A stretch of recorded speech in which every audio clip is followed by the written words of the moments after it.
Hello नमस्कार, मैं हूं आकांक्षा। मिडिल ईस्ट में जारी जंग का आज 14वां दिन है और इसी बीच ईरान की राजधानी तेहरान से आई एक ऐसी खबर जिसने पूरी दुनिया को चौंका दिया है। तेहरान के मशहूर आज़ादी स्क्वायर पर जोरदार धमाका हुआ।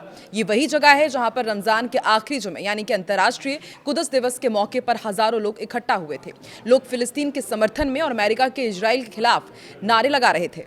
हर तरफ अल्लाहू अकबर के नारे गूंज रहे थे, लेकिन तभी रैली के बीच एक अचानक जोरदार धमाका हुआ और कुछ ही सेकंड में जश्न और नारों की आवाज चीख पुकार में बदल गई। ईरान की स्टेट टीवी के मुताबिक उस समय वहां हजारों लोग मौजूद थे और सबसे बड़ी बात यह है कि इस रैली में ईरान की सर्वोच्च राष्ट्रीय सुरक्षा परिषद के सचिव अली लारिजानी भी मौजूद थे। इतना ही नहीं, बताया जा रहा है कि ईरान के नए सुप्रीम लीडर मुस्तफा खामेनेई भी इस रैली में आने वाले थे। यानी अगर वो वहां पहुंच जाते तो हालात कितने भयानक हो सकते थे, इसका अंदाजा लगाना भी मुश्किल है।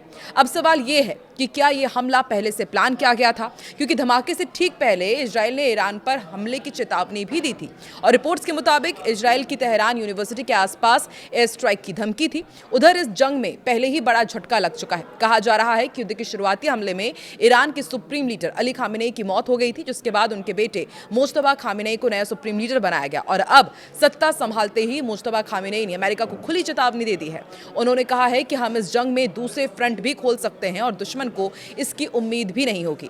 इतना ही नहीं, उन्होंने ये भी साफ किया है कि स्ट्रेट ऑफ हॉर्मुज फिलहाल बंद ही रहेगा। अब यही वो रास्ता है जहां से दुनिया का सबसे बड़ा तेल कारोबार गुजरता है। अगर ये रास्ता सच में बंद रहता है तो इसका असर पूरी दुनिया की अर्थव्यवस्था पर पड़ सकता है। ऐसे में सबसे बड़ा सवाल यही है कि तेहरान में हुआ धमाका इजराइल की चेतावनी का हिस्सा था या फिर मिडिल ईस्ट में कोई और बड़ी साजिश आकार ले रही है। और अगर वाकई ईरान ने जैसा कि धमकी दी है सच में दूसरा फ्रंट खोल दिया तो क्या ये जंग पूरे मिडिल ईस्ट को आग में झोंक देगी? आप क्या सोचते हैं? क्या दुनिया एक और बड़े युद्ध की तरफ बढ़ रही है? अपनी राय कमेंट में जरूर बताएं, क्योंकि आने वाले दिनों में मिडिल ईस्ट से और भी बड़े धमाके वाली खबरें सामने आ सकती हैं।